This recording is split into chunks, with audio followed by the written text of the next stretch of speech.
OMG, thank you so much Ivana and sa sugal na pinopromote mo. Meron na akong iPhone 17. Nanalo ako ng iPhone 17. So meron na akong magagamit na pang scatter. Thank you so much Ivana.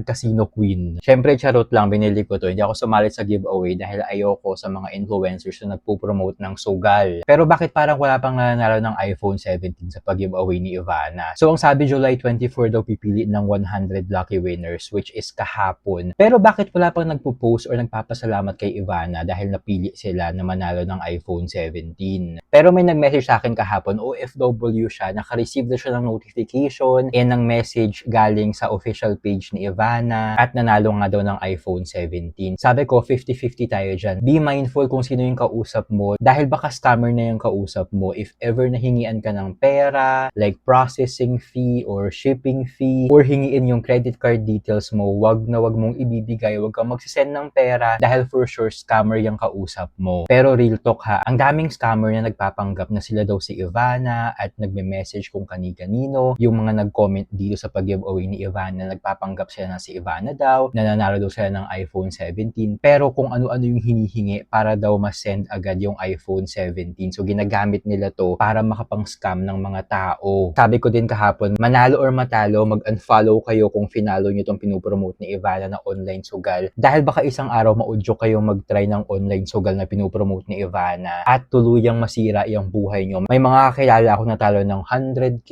half M, and more than 1 million pesos. At mga middle class lang yung mga yun ha, na ngayon baon na sa utang dahil sa kakalaro ng online sugal. So sa mga legit na nanalo ng iPhone 17 ni Ivana, comment kayo sa baba ng video para malaman natin kung talagang totoo yung pag-giveaway niya.